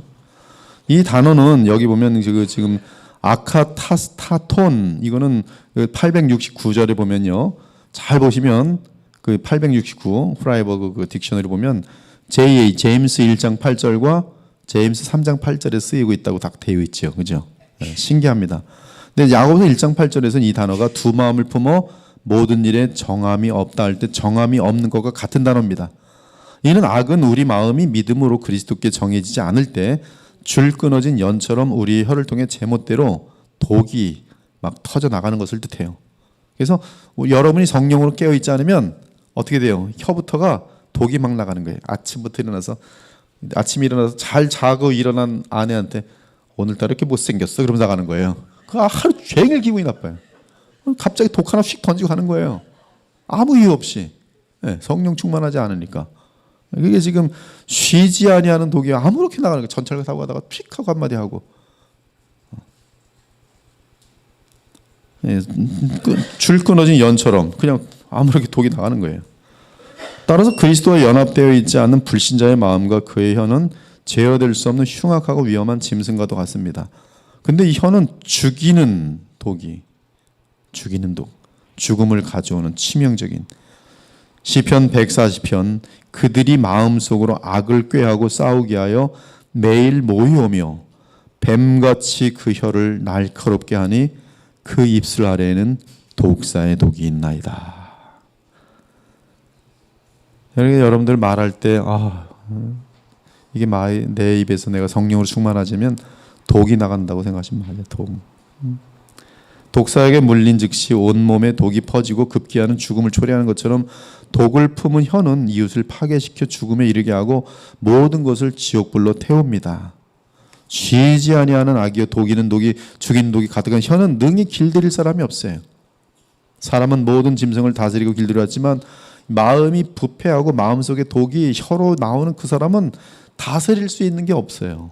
오직 그를 다스릴 수 있다면 바로 성령께서 그의 마음을 붙들어 주는 것밖에 없어요. 사람은 여전히 자신의 지체 중 하나에 불과한 혀를 스스로 제어할 수 없어요. 그러나 사람의 능력으로는 혀를 제어할 수 없다 할지라도 그리스도인은 참 믿음 안에서 성령의 인도하심을 받으며 혀를 다스릴 수 있고 더 나아가 혀로 화평과 의의 씨를 심어 열매를 거둘 수가 있어요. 그러므로 우리는 그리스도를 믿는 믿음 안에서 하나님의 긍휼과 도우심과 은혜 가운데 우리의 혀를 사용해야 하는 것이에요. 지금 그렇게 이제 야고보는 지금 인도하고 있는 것이죠. 야고보는 하나의 혀로 찬송과 저주를 바라는 것에 대한 불합리성을 제시합니다. 사람이 입으로 하나님을 찬양하면서도 또한 사람을 저주하는 것은 결국 하나님을 경배하고 또한 하나님의 형상을 저주하는 것과 마찬가지입니다. 이는 사람은 하나님의 형상대로 지음받았기 때문에 그래요. 그래서 이것은 옳지 않다는 것이죠. 그러므로 그리스도인들은 성령의 지배와 인도하심을 받고 우리의 혀를 일관성 있게 하나님을 찬양하고 하나님의 형상으로 지음받은 모든 사람에게 사랑과 친절과 복을 비는 일에 우리의 혀를 효과적으로 사용해야 한다는 사실을 지금 야고보 사도는 말하고 있는 것이, 즉 참 믿음은 혀가 일관적인 것이죠. 하나님을 찬미하고 또한 하나님의 형상을 받은 자들에게 저주하지 않고 그가 회개하기를 바라며 바르게 가기를 바라는 것이죠. 샘이 한 구멍으로 어찌 단물과 쓴물을 내겠느냐? 내 형제들아 어찌 무화과 나무가 감람 열매를 포도나무가 무화과를 맺겠느냐? 이와 같이 짠물이 단물을 내지 못하느니라. 한 샘에서 한 구멍으로 단물과 쓴물을 내는 것은 있을 수가 없습니다. 그렇다면 한 샘이 한 구멍으로 두 가지 맛을 낼 수 없음 같이 한 입에서 하나님을 향한 경배와 하나님의 형상대로 지음받은 사람을 향한 저주가 나오는 것은 부당한 것이, 지금 사도 야고보는 크리스찬들이여 너희의 마음을 하나님께 집중하라는 것이, 그러면 그 셈에서는 오직 혀를 통해서 하나의 내용만 나온다는 것이, 셈이 한 구멍으로 우리의 마음이 그리스도께로 정해지면 하나님의 은혜의 보좌에서 흐르는 셈이 우리의 마음을 통해 혀로 흐르게 됩니다. 이때 우리의 혀는 하나님께는 찬송을, 사람들에게는 덕과 의를 세우는 말을 할 것이, 왜? 말이라는 것은 마음속에 있는 것을 말하기 때문에 그래요. 마태복음 15장 18절에 보면 입에서 나오는 것들은 마음에서 나오나니 이것이야말로 사람을 더럽게 하느니라. 마태복음 12장 35절과 37절을 보면 선한 사람은 그 쌓은 선에서 선한 것을 내고 악한 사람은 그 쌓은 악에서 악한 것을 내느니라. 이 쌓았다는 것은 행동과 마음이 같이 더럽혀지는 거거나 아니면 행동과 마음이 좀 계속 선해지는 것을 말하는 것인데요. 그래서 결국은 말로 의롭다함을 받고 내 말로 정죄함을 받으리라 분명히 말합니다. 그러므로 우리는 혀가 마음의 표현인 것을 확인하였으니 사도 야고보의 교훈처럼 두 마음 품는 것을 버리고, 두 마음을 품으면 혀가 어떻게 돼요? 둘로 나가요. 한 마음을 품으면 하나만 나가요. 답은 주님께 한 마음을 품어요. 그래서 야고보 4장도 그래서 너희가 세상과 하나님을 겸하여 섬기면 뭐예요? 간음하는 자예요. 두 마음을 갖고 있는 거예요. 그러니까 우리는 지금 야고보서는 한 마음을 갖도록 요청하고 있어요. 세상 마음 띄고 누구에만 영원하신 하나님께만 마음을 모으면 우리 혀 문제는 해결이 되고, 주님께 우리의 마음을 모으면 모을수록 혀가 통제가 되면서 우리의 전 인생이, 삶 전체가 통제가 되면서 어떻게 돼요? 온전한 사람이 되고 선생이 될 수가 있는 것이죠. 그러면 자신의 삶에 죄로부터 자유하고 마음과 의를 가르칠 수 있고 또 의로운 생활을 하며 많은 선한 일들을 나타낼 수가 있게 되는 것이. 그러므로 우리는 혀가 마음의 표현인 것을 확인하였으니 사도 야고보의 교훈처럼 두 마음을 품는 것을 버리고 오직 주 예수님을 향해 감사와 사랑의 한 마음을 가져야 할 것이에요. 사실 사도 야고보는 주를 믿는 형제들의 마음은 그리스도와 연합되어 있다고 보고 이 말을 하고 있는 것이, 너희들의 마음은 그리스도와 연합되어 있는데 어찌 그리스도의 마음과 연합된 너희가 한 셈에서 두 말이 나올 수가 있느냐, 찬송과 저주가 나올 수 있느냐? 그럴 수 없다는 거예요. 사도 야고보는 지금 신자라면 그 마음이 그리스도와 연합되어 있다고 보는 것이. 그러므로 이 관점에서는 헬라어가 다르게 번역될 수 있어요. 이 구멍이란 단어는 그 오페이스라고 되는데요. 사실은 바위 틈입니다. 거기 보면 1979에 보면은 그 뒤에 보면은 클래프트, 바위에 크랙, 틈인데요. 거기서 또 내겠느냐는 브루에이 이렇게 돼 있는데요. 뿜어내다. 거기 507이 보면 거기 보면 to bursting, be full to bursting, 너무 차고 넘쳐서 흘러 넘치다. 뒤에 보면 gush out, gush out은 그냥 야고보서 3장 11절 정확히 말하죠. gush out, 팍 터져 나오다. 모세가 바위를 딱 치니까 바위에서 뭐예요? 바위가 물이 팍 터지는. 여러분 그걸 반지 모르는 댐을 탁 열면 어떻게 돼? 물이 그냥 확 흘러나오는데 바로 그 gush out이. 이 바위 틈에서 뿜어나는 물이 뿜어난다니. 여호와께서 그들을 사막으로 통과하기 전 때에 그들이 목마르지 아니하게 하실 때 그들을 위하여 바위에서 물이 흘러나게 하시며 바위를 쪼개서 물이 솟아나게 하셨느니라. 정확하게 그 뒤에 내용이 지금 사실은 그 원어로 보면은 야고보서에 쓰이고 있어요. 그 예수 그리스도와 연합된 그 마음에서 막 샘이 흘러나오는데 이 샘은 뭐예요? 독약의 샘이에요? 아니에요. 생명의 샘입니다. 생명의 샘. 다 같은 신령한 음료를 마셨으니 이는 그들을 따른 신령한 반석으로도 마셨어요. 그 반석은 곧 그리스도라. 그리스도와 연합된 샘은 팍 터져 나오는데 그 터져 나오는 생수는 모든 죽은 물고기들을 살려내고 그들에게 생명을 주는 생수예요. 우리의 마음이 믿음으로 그리스도와 연합되어 있으면 우리의 마음에는 신령한 반석으로부터 생수의 강이 흐릅니다.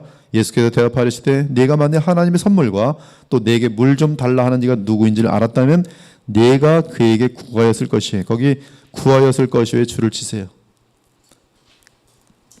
그러면 그가 생수를 내게 주었으리라.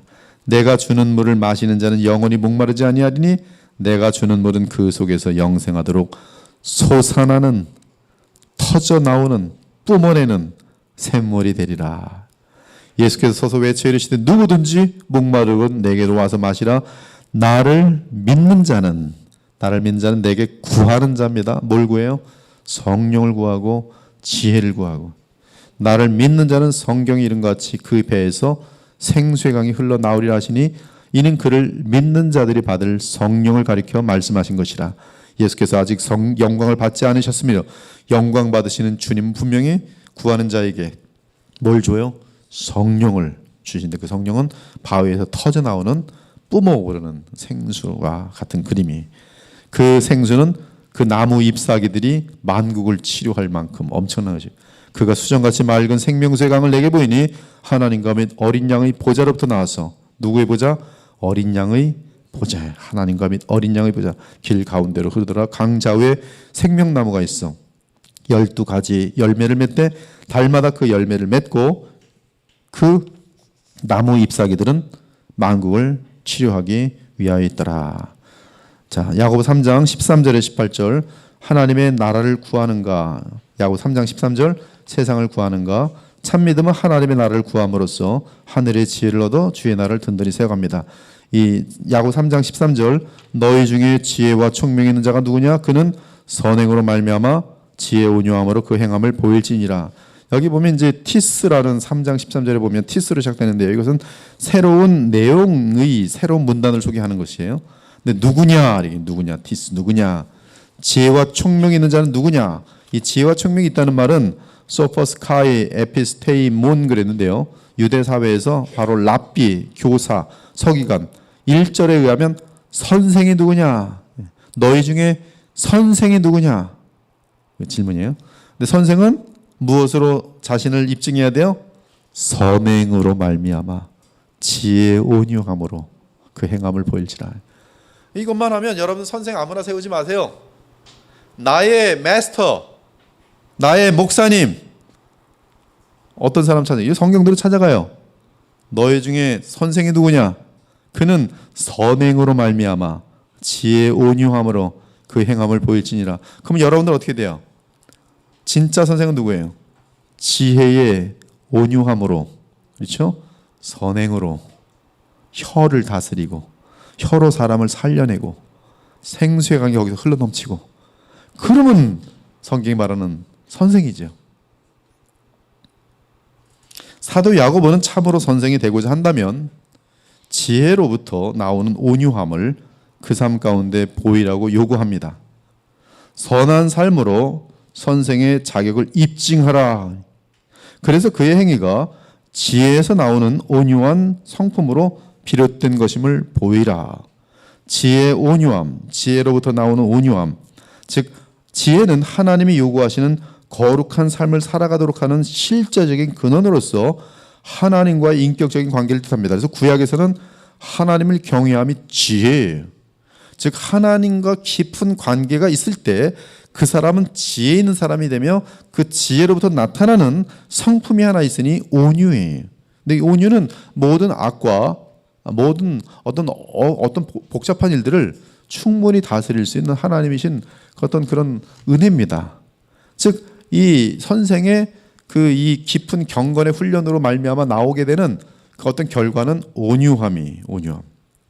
여호와를 경외하는 것이 지식의 근본이거늘 미련한 자는 지혜와 훈계를 멸시하느니라. 여호와를 경외하는 것이 지혜의 근본이요 거룩하신 자를 아는 것이 명철이니라. 지혜 곧 하나님과의 온전한 관계에서 나오는 온유함은 약함이나 체념에서 비롯된 것이 아닌 포괄적인 포용성으로서 성령의 인도하심 가운데 성취될 수 있는 부드러움을 가리키. 온유함은 거만한 마음의 반대로서 겸손과 연결되어 있고요. 겸손한 사람은 온유합니다. 악에 대해 인내하며 결코 앙심을 품지 않는 성품이. 야고보는 성을 내는 것과 정반대의 개념이 온유이며 모든 더러운 것과 넘치는 악을 감당하여 이길 수 있는 지혜가 온유라고 말합니다. 이것이 하늘의 지혜에 의하여 나타나는 선생의 어떠한 대표적인 특징인 것이, 야고보는 선행과 온유함의 근원을 하늘의 지혜로 보고 있고 이 지혜를 얻는 것이 믿음이라고 알려줍니다. 그러므로 성숙한 신자는 반드시 선행과 온유함의 성품을 가진 자로서 선생의 자격에 이르는 것이. 따라서 야고보는 선생이 되려는 자들은 선생의 영예와 지혜를 얻으려는 그릇된 동기를 버리고 하나님을 아는 지혜에서 비롯된 온유함으로 모든 사람에게 선행을 행하야 함을 권면하는 것이. 그래서 야고보서 1장에 보면 이 성질을 내는 것이 뭐를 이룰 수 없다? 의를 이룰 수 없다고 되어 있어요. 성내는 것은 하나님의 의를 이루지 못합니다. 성내는 것은 뭐로 표현됩니까? 혀로 표현돼요. 혀. 혀를 다스리지 못하는 거예요. 자, 14절에서 16절 시작.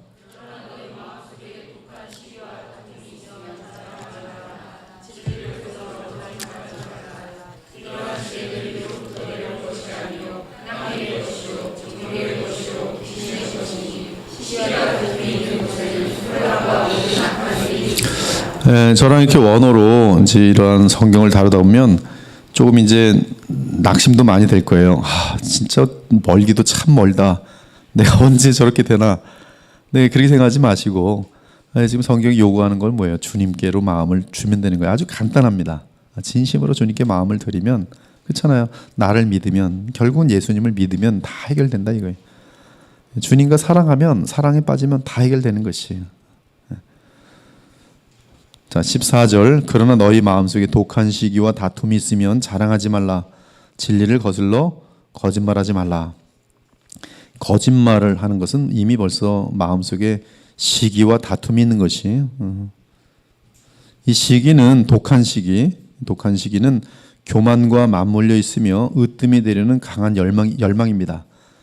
이제 저에게 여러분이 도움을 받는 것은 뭐냐면 이것의 풍성한 의미를 정확히 알려주면서 여러분들이 성경 읽을 때 이 풍성한 의미와 함께 더욱더 이 성경이 말하고자 하는 바가 분명하게 보이는 것이죠. 지금 그걸 제가 돕는 거예요. 이 독한 시기 그러면 그냥 시기하고 질투 그냥 아무렇게나 자기의 개념을 갖고 있는데 이 원어적인 그 어떤 이 딕셔너리 그 어떤 사전의 의미들을 같이 보면은 훨씬 독한 시기 할 때 이것이 뭔지가 더 이렇게 확실히 보여지는 것이죠.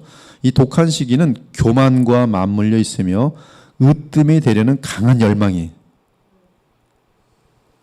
으뜸이 되는 열망은 내 의견이 다른 사람들의 의견보다 뛰어나다는 자기 확신으로 나타나고 교주 같은 것들을 다 이제 이런 독한 시기가 있는 것들인데 어리석은 사람들은 이런 데 빠져들어가요. 세상 것들에 대해서는 거기서 이제 자기가 또 제일 높아지고 권력, 돈, 그렇죠? 저놈이 나보다 돈이 많네, 더 벌어야겠다. 독한 시기죠. 인기, 연예인들 인기가 전체죠. 인기가 자기 뜻대로 안 되면 나를 그렇게 사람들이 알아줬는데 이제는 알아주지 않는구나. 그럼 낙심하고서 그러다가 비실비실하다가 이제 인생을 또 마무리하고. 독한 시기. 다툼, 에리세이안, 자기 주장, 이기심, 자기 유익을 추구함으로 계속 싸움을 만들어낸 사람이. 자신의 의견이 최고라고 확신하며 자기 및 자기 편의 유익을 추구하며 당을 짓습니다. 심한 경쟁의식을 취하고요. 따라서 당짓는 것과 분쟁의 씨앗이 이 마음속에 이 독한 시기와 다툼이 있는 상태에서는 여러 가지로 그러니까 이 보면 세상 지혜를 가지고 그래서 얻어요. 돈도 생기고 권력도 얻고 또 사회에서 인기도 얻는데 그렇게 인기를 얻는 것 같고 승리를 한 것 같아도 사실은 아무것도 자랑할 것이 없어요. 도리어 그 상태는 진리를 거슬러 거짓을 말한 상태예요. 그리고 악에 속한 상태예요. 너희는 아직도 육신에 속한 자로다. 너희 가운데 시기와 분쟁이 있으니 어찌 육신에 속하여 사람을 따라 행함이 아니리요. 내가 갈 때 너희를 내가 원하는 것과 같이 보지 못하고 또 내가 너희에게 너희가 원하지 않는 것 같이 보일까 두려워하며 또 다툼과 시기와 분냄과 당짓는 것과 비방과 수군거림과 거만함과 혼란의 이슬과 두려워하노라. 여기 쭉 나오는 것들은 다 독한 시기와 다툼과 연결된 것들이. 이 당시 야고보서를 받는 수신자들 중에는 자신의 이기적인 욕심과 열망 그리고 야망과 교만에 빠져서 자신의 이익을 위해 편을 만들고 당을 지어 교회 공동체를 혼란스럽게 만들며 하나님의 말씀을 거역하는 자들이 있어요. 고린도 교회처럼. 그래서 야고보서는 이러한 자들 향해 이기적인 욕망과 야망에 빠지지 말고 교만함 가운데 진리를 거슬러 거짓말을 하지 말라고 권면합니다. 자, 3장 15절 시작.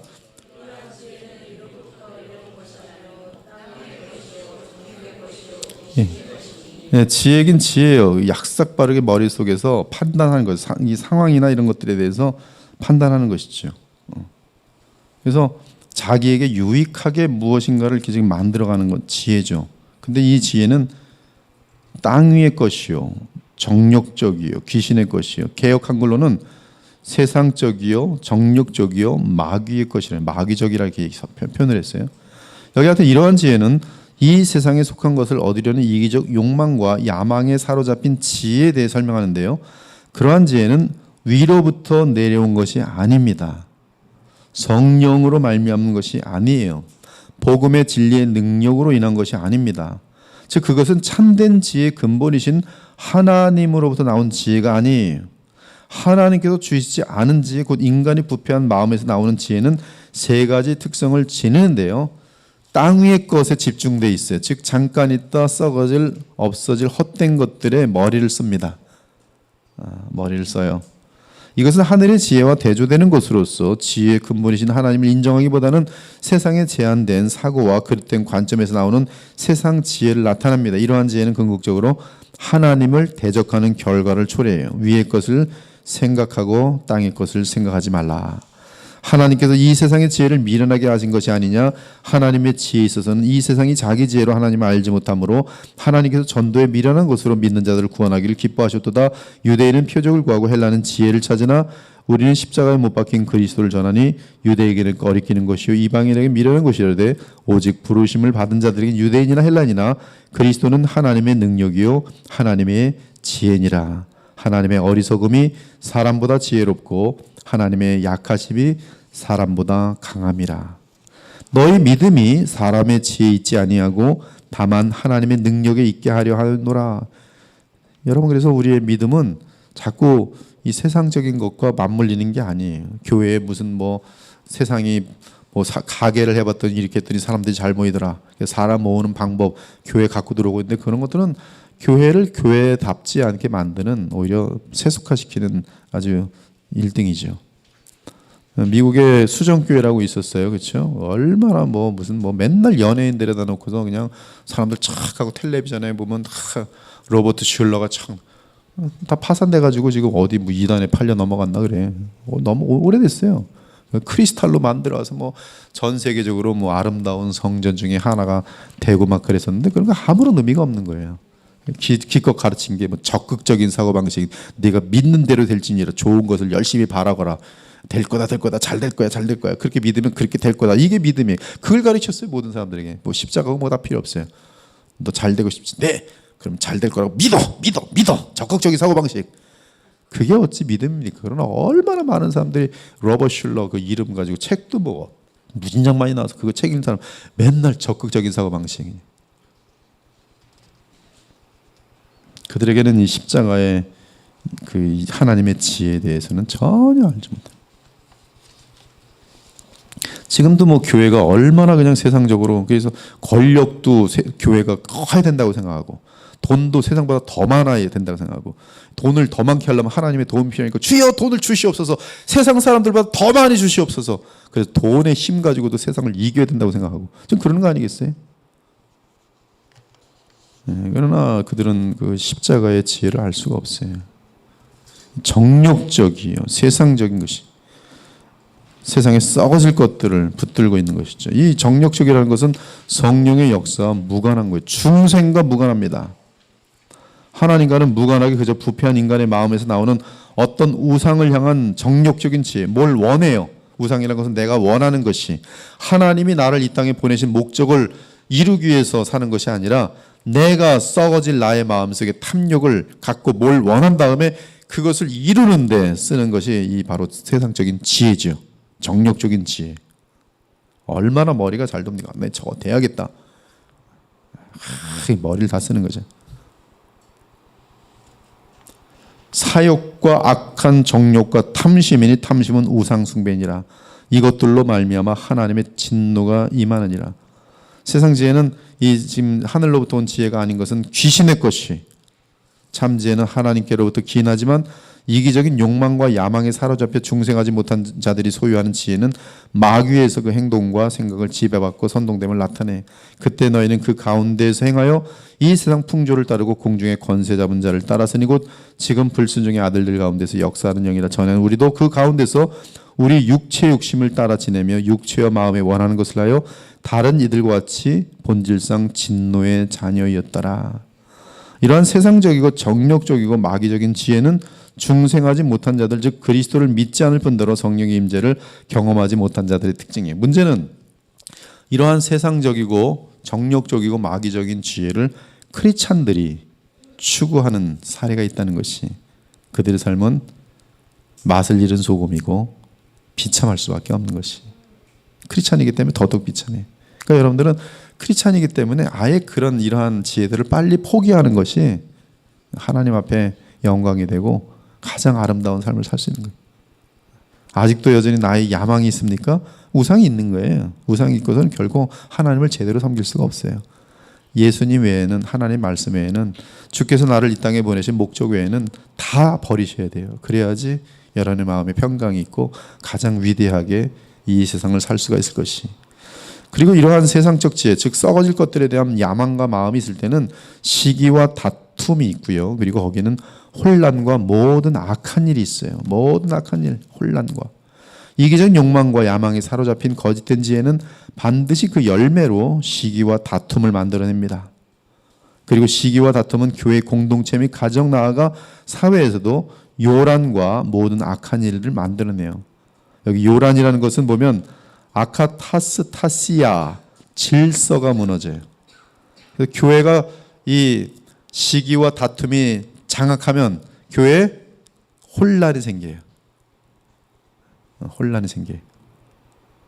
얼마나 슬픈데요. 저도 제 신앙생활 가운데 교회의 혼란을 몇 번 겪었어요. 이건 뭐 주일날 무슨 뭐 마이크를 잡는 걸 싸워요. 예배 중에.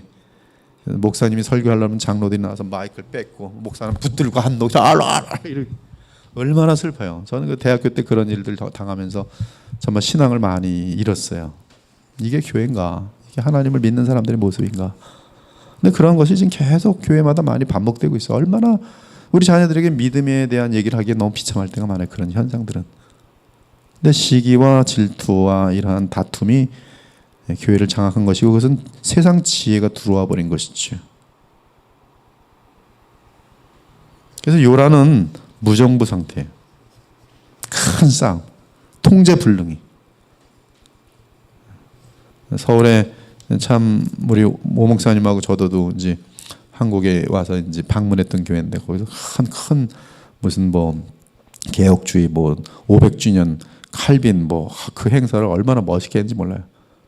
근데 뭐 거기가 그냥 뭐 반타작이 나서 무슨 뭐 원로 목사파, 담임 목사파로 나눠가지고, 이건 무슨 뭐 용력들이 동원돼서 뭐 용력들이 깡패들이 동원돼 갖고 교회를 그냥 이곳저곳 문 다 잠궈버리고, 또 밖에 있는 사람들은 뭐 주일날마다 고함치고 다시 들어오느라고 또 건장한 사람들이, 청년들이 그냥 몸에다 쾅쾅 부딪히면서, 보수 계통의 정말 큰 장로교회인데 순식간에 그냥 요란한 일이, 모든 악한 일이, 서로 멱살 잡고 그렇게 주님 안에서 사랑하면서 사랑하고 귀했던 사람들이 정말 원수처럼 돼요. 순식간에. 이런 게 혀예요.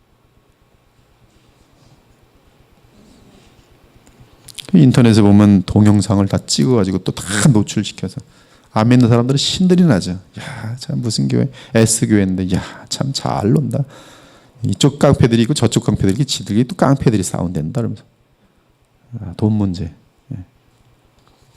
기득권 문제. 시기와 다툼이 있는 곳에는 혼란. 여러분, 이런 혼란이 있는 공동체, 혼란이 있는 가정. 이 혼란이 있는 가정은 뭔지 아십니까? 지옥이에요, 지옥. 자녀들이 그 집 절대 들어가기 싫습니다. 들어가면 입이 이렇게 들어가요. 이깟 놈의 썩은 놈의 집구석. 그리고 들어가는 거예요. 혼란한 가정. 엄마와 아빠가 사이가 깨져 있고 무질서의 상태. 평화가 없고. 제가 미국에서 신방을 갔는데 집은 어마어마하게 커요. 딱 들어가면서 느낀 게 죽은 집이구나. 온기가 죽어 있어요. 아무도 서로 말도 안 하고 다 자기 방에 다 갇혀 있고 목사님이 왔는데도 애들은 인사하러 나오지도 않고 죽어 있어요. 사대교회. 사대와 같은 가정. 차는 뭐 엄청나게 좋고 쫙 몰고 다니는데 따스함과 사랑은 하나도 없어요.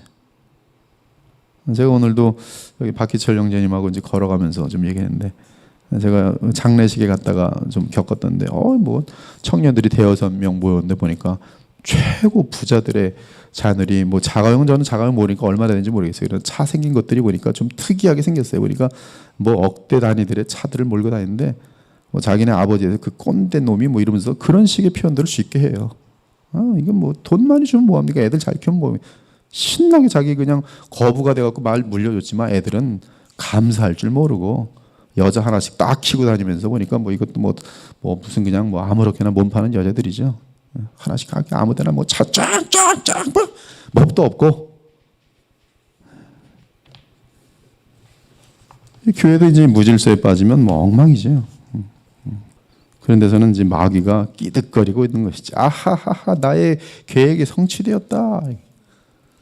그런 데서 자녀들은 비참하고 부모들은 믿음을 권할 수가 없어요. 모든 악한 일, 하나님께 가까이 갈 수 없는 모든 악한 일들, 무가치한 일들, 악행들, 피해를 입히는 일들, 서로 데미지를 입히고 원수 중에 원수들이 되고 이런 이기적인 욕망과 열정 그리고 야망에서 비롯되는 시기와 다툼은 가정 및 교회 공동체에 아무런 유익을 주지 못하고 오히려 영적인 생명과 사업을 파괴시키는 무질서하고 악한 행위만 생산할 뿐이. 그러므로 그러한 시기와 다툼을 유발시키는 거짓된 지혜는 얼마나 머리들이 좋은지 몰라요. 교회를 파괴시킬 때 자기들은 다 주님 편이야. 근데 주님 편인데 다 교회를 아주 박살을 내고 있어요. 머리는 틈을 뭐 거짓된 지혜, 세상적이고 정욕적이고 마귀적이. 여러분 그러면 열매로 아는 것입니다. 열매. 그 사람이 지나간 다음에 어떤 열매가 맺히는가. 그 사람이 지나가고 나면 꼭 싸움이 생기고 그 사람이 지나가면 꼭 문제가 생기고 그 사람이 지나가면 항상 뭔가 복잡하고 이 사람들은 세상적이고 마귀적인 지혜를 가지고 막 자기 중심적으로 살아가는 사람이 자기 기준으로 모든 걸 판단하고 그러나 하늘의 지혜를 가진 자는 이 말을 통해서 그가 지나가는 곳에는 항상 화평과 선한 열매가 가득해요. 17, 18 시작. 오직 위로부터 난 지혜는 첫째 성결하고 다음에 화평하고 관용하고 양순하며 긍휼과 선한 열매가 가득하고 편견과 거짓이 없나니 화평하게 하는 자들은 화평으로 심어 의의 열매를 거두느니라. 이 믿음을 통해 그리스도를 의지함으로 하나님으로부터 받는 지혜의 특성은 이론적이거나 사변적인 것이 아니라 분명하게 줄치세요. 성품적이며 실천적이에요. 그러면 성품과 실천이 보이지 않는 신학 지식들, 교수들 백날 데려다 놓으면 뭐합니까? 신학 교수들 그렇게 기대하지 마세요. 신학 교수를 제가 무시하는 게 아니라 신학 교수가 됐다라는 것이 그 사람의 성품과 실천적인 면이 보장된다는 뜻이 아니에요. 그런 것이 같이 나타나면 정말 귀한 신학 교수죠. 그래서 대단히 많은 신학 교수들이 사변적이고 어떤 뭐냐면 그 필로소피컬 어떤 이 철학적이에요. 그것은 우리한테 아무런 도움이 안 됩니다. 별 중요한 게 아니에요. 생명이 없는 거예요. 우리 가정의 유익이 별로 되지 않는 거예요. 네가 똑똑하냐, 내가 똑똑하냐, 누가 더 복잡하게 생각하느냐 그런 거에 대한 얘기들이 거기 속지 마세요. 끝없는 족보에 빠져 들어가도 안 돼요. 어떤 팀들은 보면 개혁주의 이름을 가지고 들어가면 저도 뭐 모태신자로 평생 개혁주의 있었는데 저도 이해가 안 되는 말들 하고 앉아 있어. 끝없이 뭐 맨날 그거 가지고 싸워요. 성경에도 없는 거 가지고.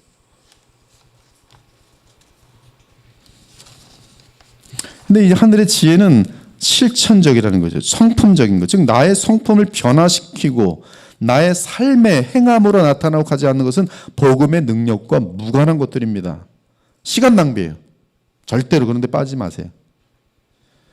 성결하게 인도해요. 복음은. 도덕적으로 순결하고 정직하고 충성되고 신실하고 온전한 그 마음의 동기가 하나님 받으시기 합당한 상태가 하게인, 하그네이. 이 악한 동기가 없는 마음 상태로서 거짓된 지혜가 품은 이기적인 동기와 대조를 이룹니다. 하평하고 공동체의 화목과 화평을 가져오는 지혜로서 당지음과 분열을 조장하는 독한 시기와 대조를 이루고요. 관용하고 오래 참고 친절하고 사려가 깊고 배려심이 깊은 것이, 이거 우리가 하나하나 기억해서 하려고 그러면 못합니다. 근데 이 모든 것들이 어떻게 생긴다는 거예요? 주님을 사랑하고 믿으면 주의 성령에 의해서 우리가 이렇게 자연스럽게 다 마음이 변화되면서 다 같이 하나의 그 성령의 열매는 한 가지로서 같이 다 나타나는 것이, 관용하고 억울한 일이나 모독을 받을 때에도 미움의 가치보다 주께 맡기고 겸손히 참는 마음 및 성품이지요. 이 단어가 왕이신 하나님의 성품을 묘사할 때는 죄인에 대해 오래 참으시며 용서의 길을 마련하시고 자비를 나타내심을 뜻합니다. 양순하며 교만한 자와 대조해낸 성품으로서 여러 사람들에게 유순하고 함께 어울리려는 마음이, 무엇보다 하나님께 순응하려는 적극적인 마음 상태를 가진 것을 뜻합니다. 이 단어의 반대는 완고함, 센 고집. 긍휼과 선한 열매가 가득하고, 긍휼은 사랑에서 나오는 배품을 뜻하죠. 그래서 이 하늘의 지혜를 받은 자들은 잘 보면서 항상 나눠주기를 좋아해요.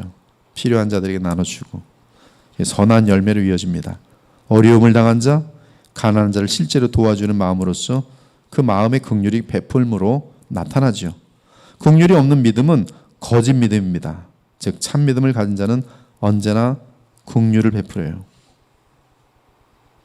편벽이 없고 사람을 외모로 취하지 않으며 란 뜻이, 마음이 하나님께로 향하여 정해져 있기에 흔들리지 않으며 전심으로 마음을 드립니다. 거짓이 없나니 위선이 없지요. 진실하고 참됩니다. 신실해요. 이 시대의 지금 특징은 제가 볼 때는 거짓이 점점 많아지는 것 같아요. 이제 가짜 뉴스도 하도 많아서 믿을 수 있는 게 뭔지를 모르겠어요. 저는 이럴 때는 그냥 성경 열심히 보고 기도하세요. 괜히 가짜 뉴스에 속아서 여러분들 열심히 뛰었는데 나중에 보면 가짜야. 여러분 얼마나 인생이 비참합니까? 다 거짓말이에요. 알 수가 없어요 대체.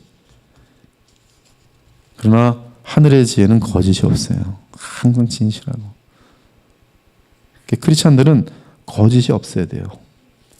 컨피덴셜해야 됩니다. 즉 비밀을 누설하지 않아야 돼요. 그러나 말하는 것은 거짓이 없어야 돼요.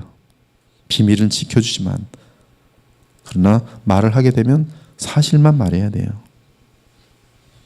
화평하게 하는 자들은 화평으로 심어 의의 열매를 거두느니라. 즉 하늘의 지혜를 받은 사람은 언제나 의의 열매로 나타나지요. 즉 열매로 알아요. 위로부터 난 지혜는 생겨난 결과 열매로 그것이 나타나요. 그 열매는 의의 열매입니다.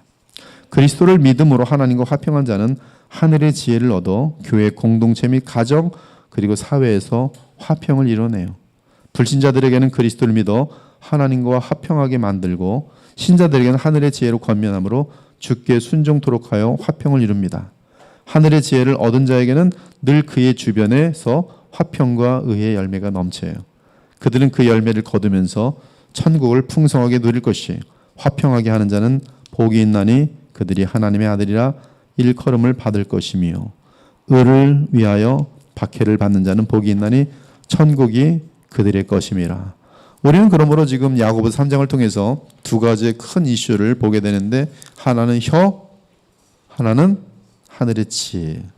그리고 하늘의 지혜는 우리의 마음을 가장 고상하고 하나님이 원하시는 그런 마음으로 변화시키고, 그 마음을 가진 자는 그 셈에서 선한 것을 내게 돼 있어요. 그러므로 혀는 그 문제 해결은 하늘의 지혜예요. 그럼 하늘의 지혜를 어떻게 얻는가? 다 같이 야고보서 1장 5절로 돌아갈게요. 야고보서 1장 5절로 돌아가면, 제가 이 내용은 여러분의 강의한 내용 그대로 다시 복습하는 거예요. 너희 중에 누구든지 지혜가 부족하거든 모든 사람에게 후히 주시고 꾸짖지 아니하신 하나님께 구하라, 그리하면 주시라. 야고보가 말하는 지혜는 믿음과 무관하지 않다. 특히 시련을 합격하는 과정에 하늘의 지혜가 꼭 필요하다. 하늘의 지혜는 무엇보다 하나님의 뜻을 헤아린다. 따라서 하늘의 지혜를 얻을 경우 신자는 시련을 견디며 인내하는 데 큰 위로와 힘을 얻는다. 3장으로 올라가면 하늘의 지혜를 얻으면 그의 혀를 다스릴 수 있다 이렇게 되어 있죠. 지금 문제는 그러면 하늘의 지혜를 어떻게 얻는가? 참된 믿음을 소유한 신자는 자신 안에서 이러한 지혜가 나올 수 없음을 잘 알며 참 지혜의 근원은 누구? 하나님이심을 안다. 그러므로 온전한 믿음은 하나님께 지혜를 구한다. 그래서 욥기 지혜를 어디서 얻으며 명철이 있는 곳은 어디인고 보라 하나님이 그 길을 아시며 있는 곳을 아시나니 그러므로 보라 주를 경외함이 지혜요 악을 떠남이 명철이니라. 솔로몬 역시 하나님께 구하여 지혜를 얻었어요. 솔로몬이 지혜를 구하매 그 말씀이 주의 마음에 든지라. 이에 하나님이 그에게 이르시되 네가 지혜를 구하도다. 자기를 위하여 장수하기를 구하지 아니하며 부도 구하지 아니하며 자기 원수의 생명을 멸하기도 구하지 아니하고 오직 송사를 듣고 의를 분별하고 의를 이루는 지혜를 구하였으니 내가 네 말대로 하여 네게 지혜롭고 총명한 마음을 주노니 네 앞에도 너와 같은 자가 없었거니와 내 뒤에도 너와 같은 자가 일어남이 없으리라. 분명한 것은 지혜는 어떻게 구해요? 지혜는 어떻게 얻을 수 있어요? 하나님께 나아가 달라리. 예수님께서 뭐라 했어요? 너희가 내게 구하면 내가 주리라. 이는 주의 자녀인 신자들이 하늘의 지혜를 구하며 주의 뜻을 분별하여 순종하고자 하면 하나님은 얼마든지 주의 지혜를 부어주신다는 사실을 보여줍니다. 분명히 주께서는 이러한 기특한 의도로 지혜를 구하는 신자에게 흔히 후히 주실 것이, 또한 우리가 아무리 자주 하늘의 지혜를 구한다고 해도 주께서는 우리를 꾸짖으기는커녕 참으로 반갑게 우리의 기도를 받아 응답하여 주실 것이. 여러분 이거 복습한 거예요. 복습. 지금 마치 새로운 것처럼 들으시면 안 돼요. 일과에서 다 지금 한 걸 다시 하는 겁니다. 1장 6절 오직 믿음으로 구하고 조금도 의심하지 말라. 의심하는 자는 마치 바람에 밀려 요동하는 바다 물결 같으니 하늘의 지혜를 구하는 신자는 그 지혜를 구할 때 하나님이 기뻐하신다는 사실을 알고 그분이 이 지혜를 구하는 것. 이 지혜를 지금 왜 구하냐 하면 세상적 지혜가 아닙니다. 세상적 지혜를 구해서 뭐 내가 잘 되고자 하는 것, 세상적이고 정욕적이고 마귀적인 지혜를 하나님께 구하면 안 되는 거예요. 네, 지금 그래서 무슨 뭐 형통시나 이런 것들은 지금 세상적인 지혜를 하나님께 구하는 것과 똑같아요. 그것이 아니라 하늘의 지혜, 내 마음의 문제, 나의 성품적인 문제, 그리고 다른 사람들 가운데서 화평을 이루고 주님께로 인도할 수 있는 이러한 지혜, 영원한 가치를 같이 얻어낼 수 있는 이런 지혜. 그러니까 구하는 자체가 하늘에서 내려오시는 그 야고보서 1장에 있는 가장 아름답고 선한 것들을 내가 더 많이 갖고자 하는, 그리고 그것을 이 땅에 실현하고자 하는 그 지혜. 그 지혜는 우리가 구할 때 하나님이 주시기를 기뻐하시는 거예요. 그러니까 하늘의 지혜를 구하는 신자는 오직 믿음으로 구하고 아무것도 의심할 필요가 없습니다. 왜냐하면 하나님은 그러한 지혜를 구하는 자에게 기뻐하시기 때문에, 꾸짖지 않습니다. 후히 주시기 때문입니다. 이러한 하나님의 마음을 안다면 하늘의 지혜를 구하는 신자는 마땅히 의심하지 않을 것입니다. 하늘의 지혜 및 주께서 주기를 기뻐하시는 것을 구하면 구하면서 하나님을 의심한다면 이는 하나님의 성품을 오해하는 것이거나 혹은 주께서 주기를 기뻐하지 않으시는 것을 구하는 때일 것이, 우리는 하나님의 성품을 더욱더 알 필요가 있고 그분이 기쁘게 주시려는 것들이 무엇인지 알아 더욱 하늘의 신령한 것들을 아무런 의심 없이 확신 가운데 오직 믿음으로 마음껏 구하여야 하는데, 오늘 보면 하늘의 지혜가 무엇인지 알았으니 하늘의 지혜는 뭘 다스릴 수 있어요? 혀를 다스려서 혀가 얼마나 엄청난 일을 할 수 있는지, 파괴도 엄청난 일을 할 수 있지만 얼마나 엄청나게 하나님의 나라를 세울 수 있는지 알고 내 온몸을 억어하고 다스릴 수 있도록 하늘의 지혜, 내 마음이 성령으로 말미암아 맑고 관용하고 지혜롭게 인도하는 것이죠. 이런 사람은 무엇이든지 주께 얻기를 생각하지 말라. 내가 원하는 것을 주께서 주실 것이라는 확신을 갖고 기도하는 것을 뜻하지 않아요. 주께서 주기를 원하시는 것을 쫓아보죠. 주께서 주기를 원하시는 것을 우리가 믿음으로 구하여 얻는 것을 의미함이, 그것이 우리가 한 마음을 갖고 주님께 구하면, 즉 이러한 하늘의 지혜를 하나님께서는 주시기를 기뻐한다는 사실을 성경을 통하여 확증하면 지금부터 여러분들은 주님이 주시기를 기뻐하시니 구하시면 받게 되는 것이, 내가 원하는 것을 놓고 하나님과 씨름하는 게 아니고 아파트 10채 주십시오 그러고 씨름하는 게 아니고 주님이 원하시는 것을 알고 그것을 구할 때 우리는 믿음으로 구하고 하나님은 풍성히 주시기를 기뻐하시는 것이, 제일 중요한 게 야고보서에는 하늘의 지혜, 하늘의 지혜. 그리고 다른 성경들과 보면 바로 성령 안에서 주어지는 하나님의 모든 좋은 것들이 그 지혜 속에 담겨 있는 것을 발견할 수가 있습니다.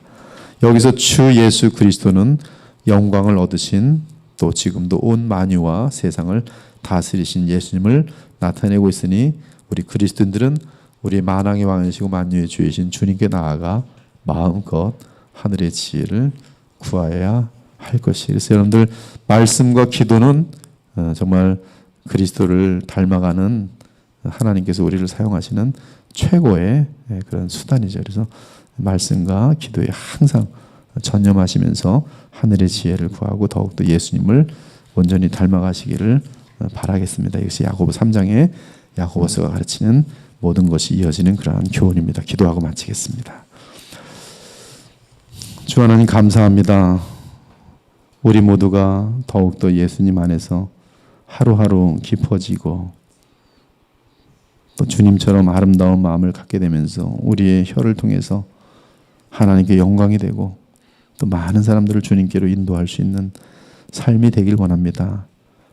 참으로 오늘 말씀처럼 우리의 혀가 얼마나 악하게 사용되었는지 돌아보게 됩니다.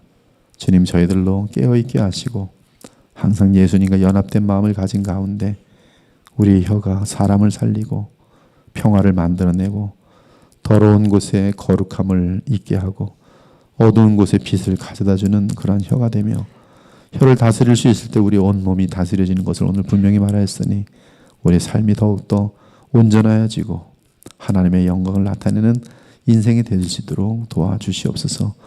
이를 위하여 우리에게 절대적으로 필요한 것이 하늘의 지혜라 하셨으니 기도하게 하시며 말씀을 가까이 하게 하시고 말씀과 기도로 인하여 우리가 더욱더 경건의 훈련을 쌓아서 정말 온전한 장성한 분량에 다 이를 수 있도록 주님 인도하여 주시옵소서. 전능하시고 자비로우신 하나님, 이 시대에 영적으로 장성한 자들을 찾기가 쉽지 않습니다.